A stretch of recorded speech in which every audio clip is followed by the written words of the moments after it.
Guys MCU वालों की ओर से वेयरवुल्फ बाय नाइट की एक शॉर्ट मूवी आई है जिसका रिव्यू अपन ने दे दिया है। अब अपन बात करेंगे इसकी कहानी की। देखो यार, इस मूवी की शुरुआत होती है यूलिसिस ब्लडस्टोन नाम के एक मॉन्स्टर हंटर की स्टोरी से, जिसके मौत के बाद ब्लडस्टोन कैसल में उसके लिए एक फ्यूनरल रखा गया होता है जहां पर ग्रुप ऑफ मॉन्स्टर हंटर आए होते हैं। अब इस फ्यूनरल में ये बात रिवील होती है कि यूलिसिस के जाने के बाद अब ब्लडस्टोन को एक जिम्मेदार और काबिल मास्टर ही जीत सकता है। बता दूं कि ब्लडस्टोन एक हथियार जैसा है। उसकी शक्तियों से इसका मास्टर किसी के भी अंदर का मॉन्स्टर जगा या मॉन्स्टर को खत्म कर सकता है। इसी के साथ सभी मॉन्स्टर हंटर्स फ्यूनरल के रिचुअल्स को पूरा करते हैं और फिर सभी मॉन्स्टर हंटर्स के कैरेक्टर से एक एक करके हमें वर्सुआ नाम के कैरेक्टर इंट्रोड्यूस करवाती है। और वो इंट्रोड्यूस करवाते हुए ये भी बताती है कि किसने कितनों को मारा है, किसकी कितनी भौकाल है। सबके शिकार की काउंटिंग बताते बताते वर्सुआ जेक के बारे में बताती है। जेक वही है अपना जेक रसल जो कि वेयरवुल्फ है, ठीक है।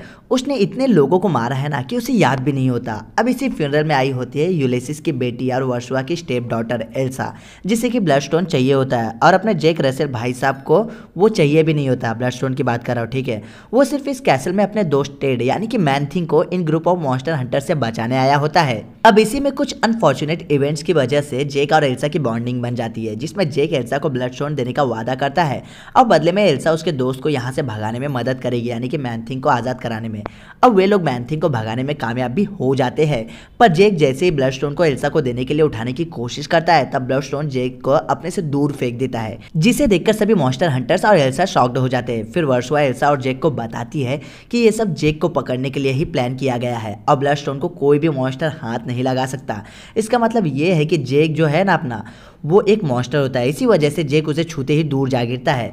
अब इस मूवमेंट के बाद वर्सुआ जेक को बेहोश करवा देती है और उसका साथ देने के लिए एल्सा को भी बेहोश करवा दिया जाता है। आपको बता दूं कि यहाँ पे एल्सा को पता बिल्कुल भी नहीं होता कि जेक असल में एक मॉन्स्टर है, लेकिन इन सब सिचुएशन के बाद इन दोनों को एक पिंजरे में कैद करवा दिया जाता है ताकि वो ब्लडस्टोन की मदद से, वर्सुआ की बात कर रहा हूँ, ठीक है, वो जेक के अंदर के मॉन्स्टर को जगाए और वो एल्सा का इस्तेमाल चारे की तरह करती है इसके लिए।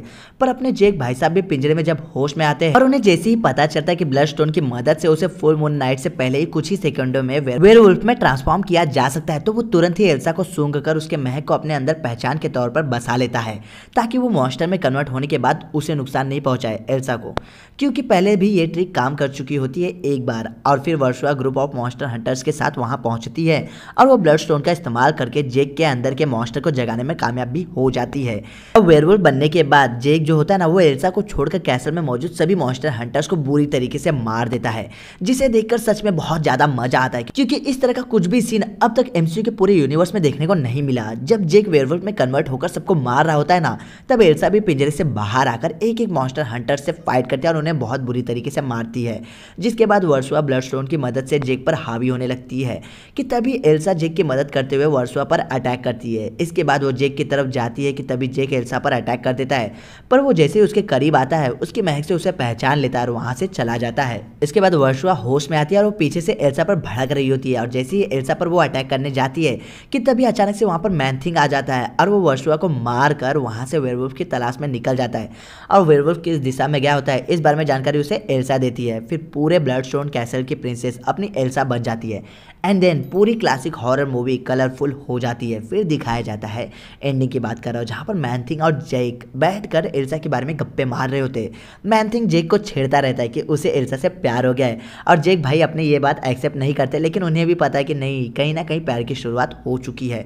फिर इसके बाद मूवी खत्म हो जाती है। यार मूवी का लेंथ सिर्फ 50 मिनट या 48 मिनट का है, टोटल इंट्रोडक्शन वगैरह छोड़ दिया जाए तो मूवी काफ़ी इंटरेस्टिंग है, बोर बिल्कुल भी नहीं करेगी। कब शुरू होगी कब खत्म हो जाएगी आपको पता भी नहीं चलता।